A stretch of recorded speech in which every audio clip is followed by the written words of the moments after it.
Good afternoon, everyone. We are the fifth group and we will discuss our given topic, which is the procedures to be followed for child in conflict with the law from barangay to police to Department of Social Welfare and Development. So the first procedures to be discussed is from barangay to police. But first, let us define what is CICL or child in conflict with the law means. So CICL refers to a child who is alleged as, accused of, or adjudged as having committed an offense under the Philippine law.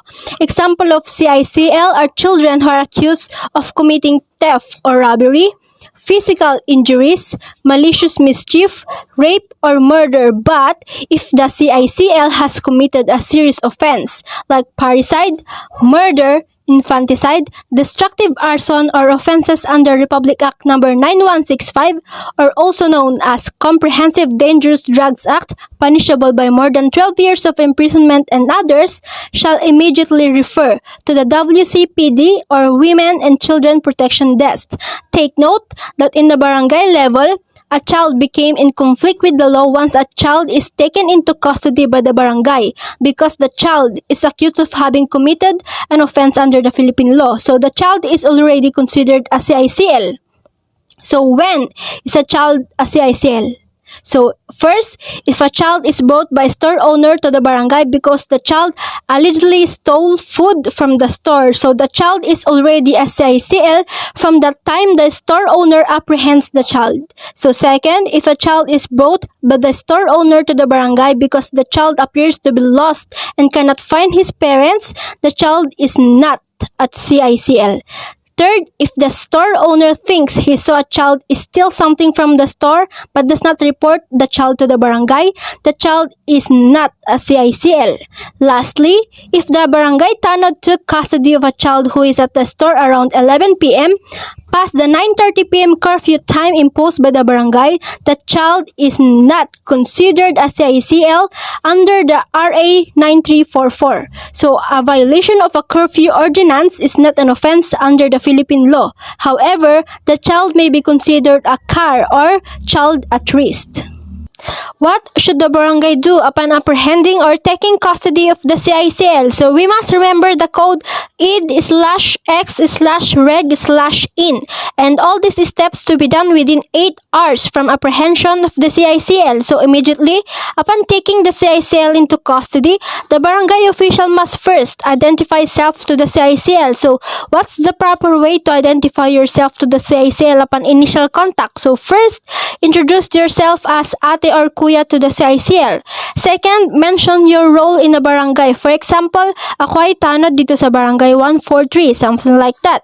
Third, show the proper identification card or wear your uniform as a barangay official or BCPC member. And lastly, use a child-friendly approach like your words, tone, and behavior. Second, explain the child the ROC. So, explain ROC using simple language or dialect that the child understands. So, the barangay official taking custody of the child must explain in a child-friendly manner like this. So, number 1, reason that CICL is taken to custody. So, it goes like this. You are brought here to the barangay hall by Mang Juan, who reported that you took something from his store without paying or asking for his permission. Second, the offense allegedly committed, so it goes like this. Taking something without paying or asking permission is against the law. This may be considered theft. Third, the constitutional rights of the child, so it goes like this. I will remind you that you have the right to remain silent. You have a right to have an independent and competent counsel of your choice.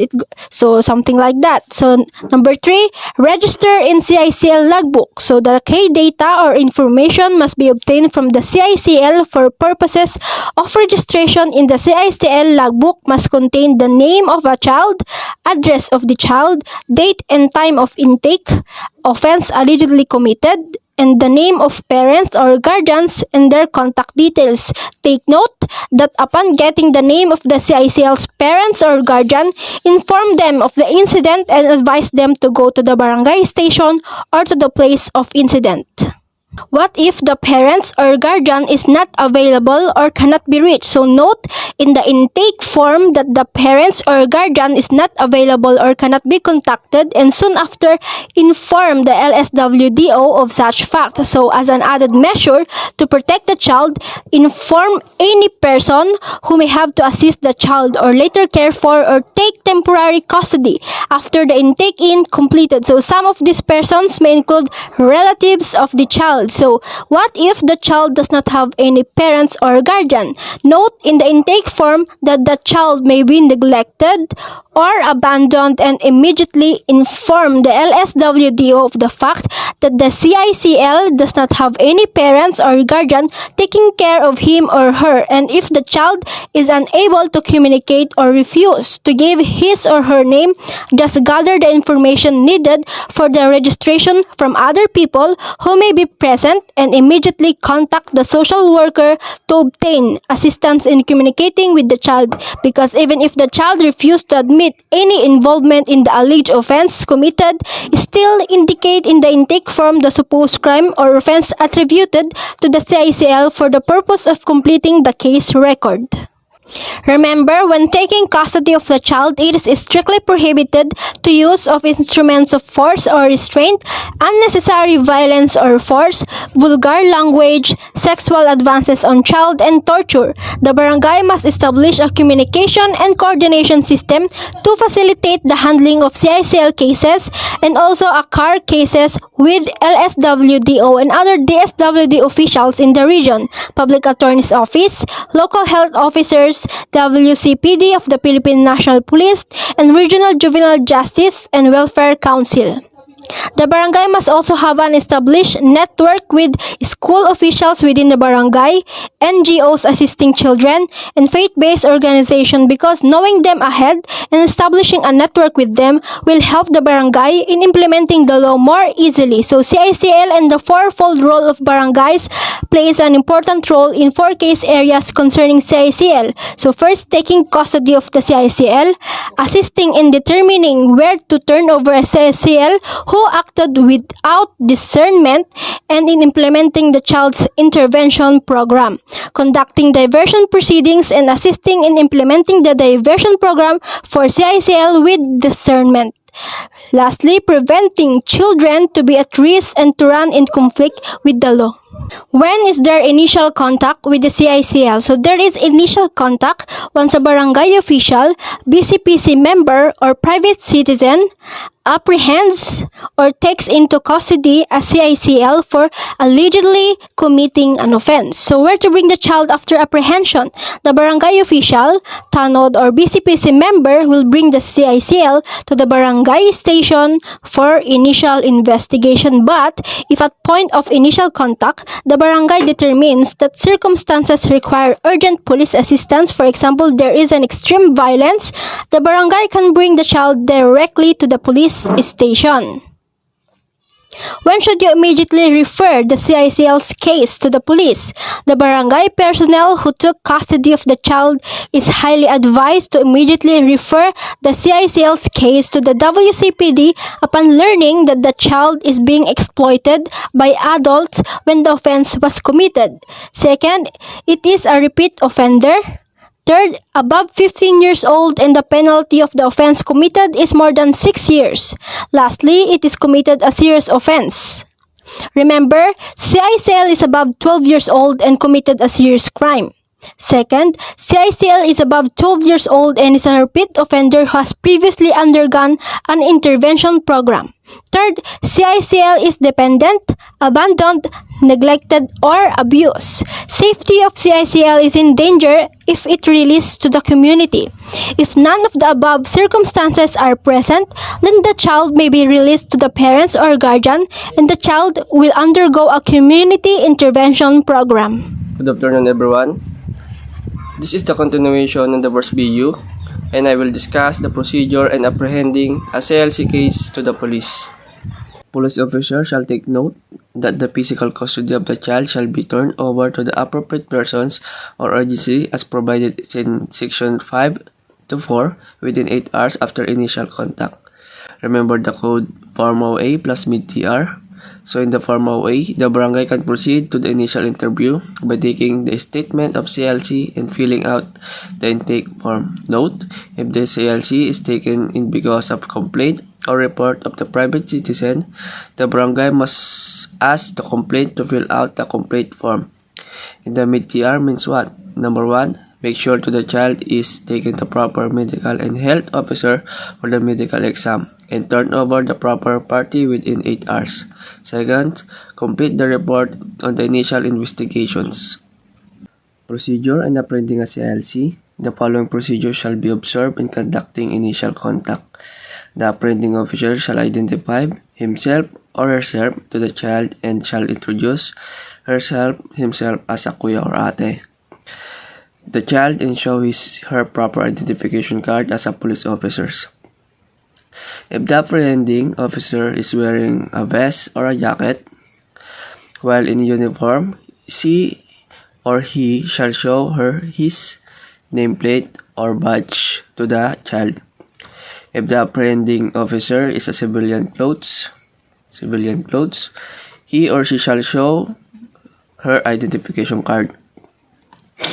The apprehending officer shall conduct a search of the child in a friendly, non-degrading, and gender-sensitive manner. A female child only be searched by the female police officers. Take note, the initial assessment, if the child acted with or without discernment, will be made by the DSWD, not the barangay. What to explain to the child? Like in the barangay, the police officer shall explain to the child in the simple language, in the language or dialect which the child can understand, the reason for the placing the child under the custody, the offense allegedly committed, and the child constitutional and the other rights. If the child refuses to talk, just the assistance of the social worker to ensure the communicating with the child is done properly. If the child has the disability and difficulty in communicating, the assistance of an appropriate medical professional must be obtained in conducting intake. The apprehending officer shall read the following right of the person under the custodial investigations to the child in the language or dialect which he or she understands. You have the right to remain silent. Do you understand? You have the right to have the independent and competent counsel of your choice. Do you understand? If you cannot afford the service of a lawyer, the government will be provide a lawyer to assist you free of charge. Do you understand?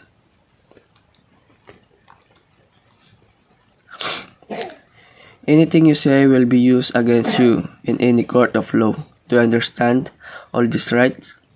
If the child cannot understand the language or local dialect or suffers from disability, immediately bring the child to the station for the proper assistance. The apprehending officer shall be immediately notify the child, parents or guardians, the LSWDO, and the PAO of the child's apprehensions. The notification shall be made not later than 8 hours after terminations.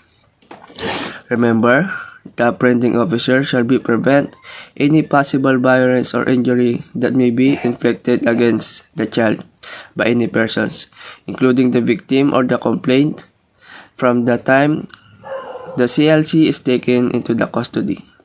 The apprehending officer shall be secure the child from the public attentions and humiliations.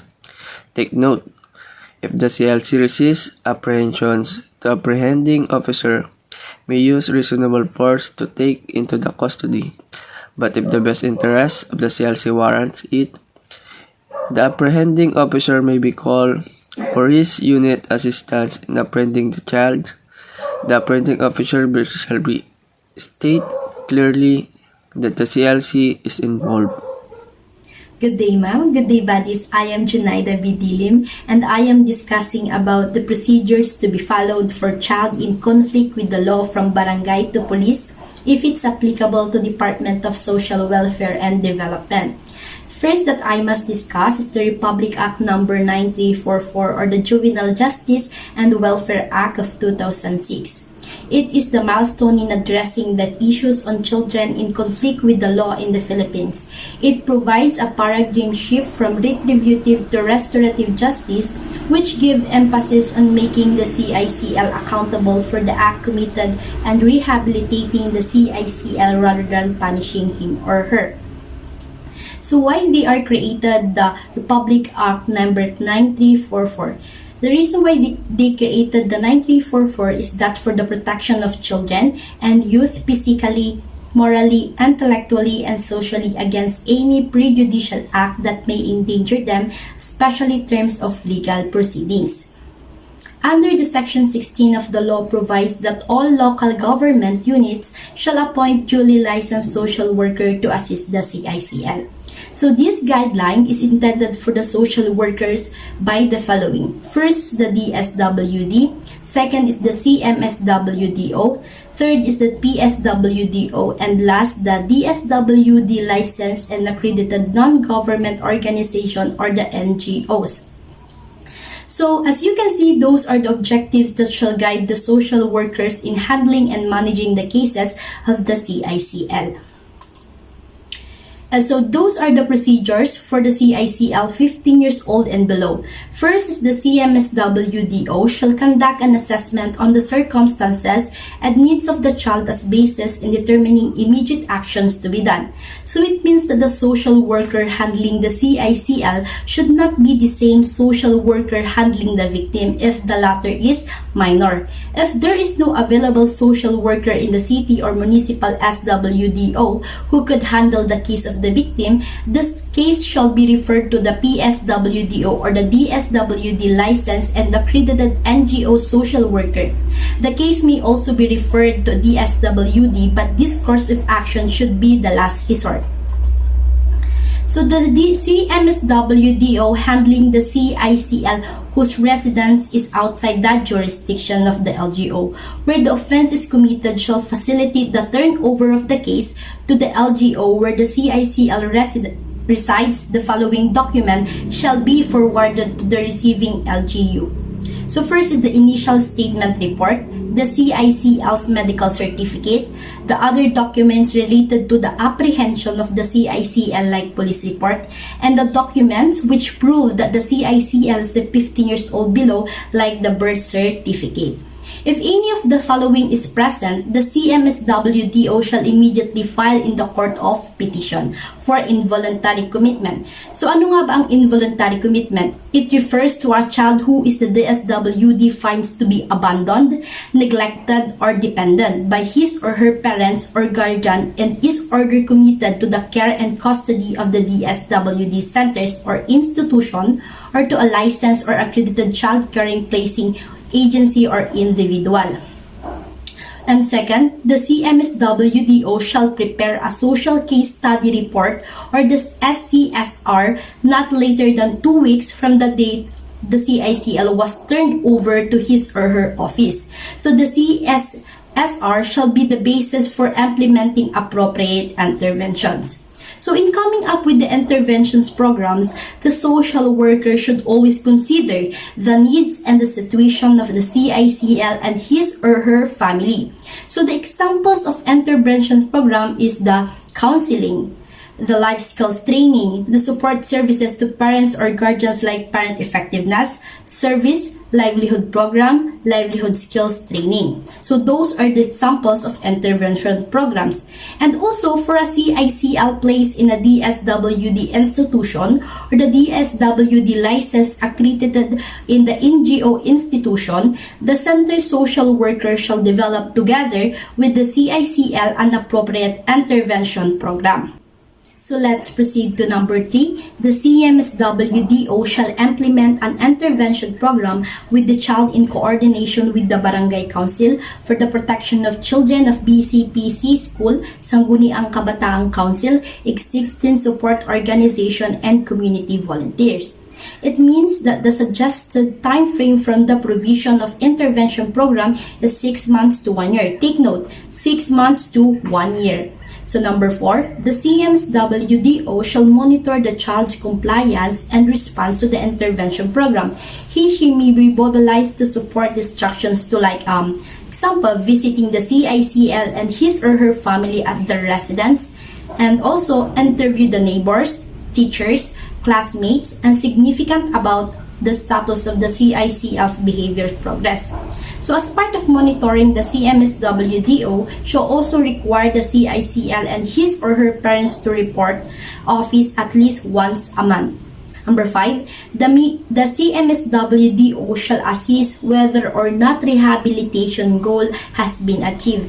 She must consider the readiness of the family and community to accept the CICL. Likewise, he should consider the CICL behavior in school, which includes his or her compliance to school regulations, the way she interact with teachers and classmates, and his or her performance, but not limited. And also, she has not committed any other offense during the period of the intervention program. Number 6, the CMSWDO shall terminate the provision of interventions once the rehabilitation goal of the child has been achieved. However, if the CICL and his or her parents, guardian, or person having custody of him failed to comply with the intervention program despite exhausting all efforts to assist them, the CMSWDO may file a petition for involuntary commitment of the child pursuant to Presidential Decree 603. So, it means that the child will undergo or under the supervision of the DSWD institution. And last, the CMSWDO shall submit a quarterly report to the local council for the protection of children on number of cases served and implementation of intervention program. It means so in every 3 months, they will submit a report for the protection of the children. Good day, ma'am, and good day, buddies. My name is Jeric Marabuena, and I'm going to discuss the procedures for the ICL above 15 but below 18 years of age. The CMSWDO shall immediately turn over the child to his or her parents. However, if the social worker believes, based on his or her assessment, that the child's immediate turnover to parents, guardians, or relative is not appropriate and possible, he or she shall return over the child to a DSWD accredited LGU facility, a DSWD licensed and accredited non-government organization, or to a DSWD facility. Not exceeding 1 week, the CMSWDO shall prepare an assessment report on the absence or presence of discernment in the commitment of the crime. This shall be based on the following: facts and circumstances surrounding the case, educational level, performance of the child in school, appearance, attitude, and the child's demeanor during, before, and after the commission of an offense. Assessment of psychologists or psychiatrists, which the social worker may request. The local social welfare development officer shall consider only factors that indicate of the child acted with discernment and not indicators of premeditation or intention to commit the alleged offense. The local social welfare development officer shall be further guided by procedures to be prescribed by the DSWD in making an assessment of the presence or absence of discernment.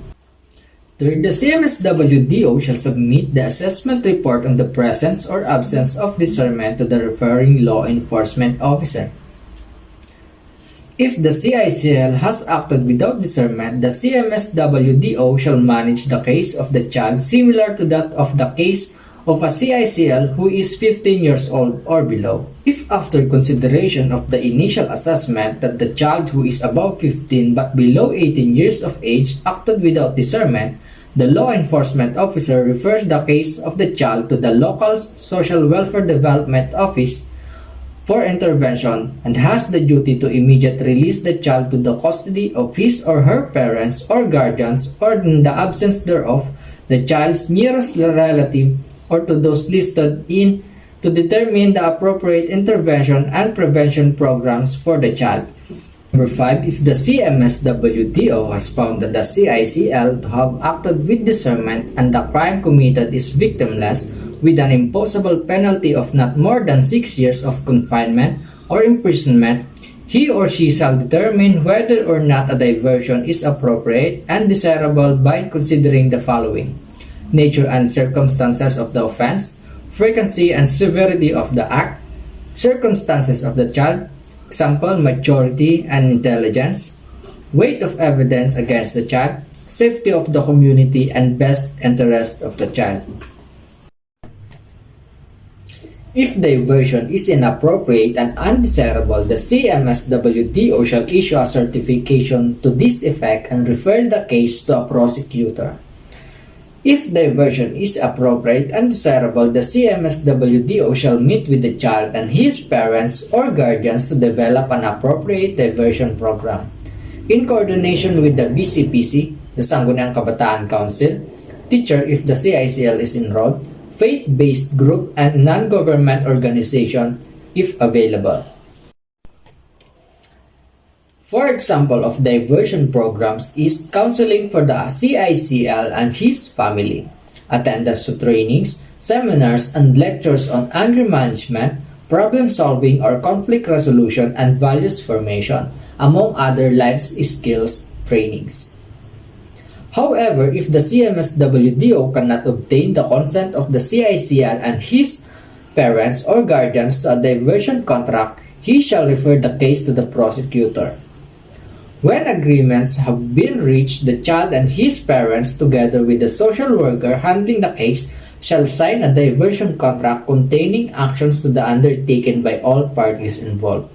The CMSWDO shall implement a diversion program with the assistance of the community. The suggested length of the implementation of the diversion program is 6 months to 1 year, except for the cases which the social worker believes that a longer period or thorough rehabilitation is needed.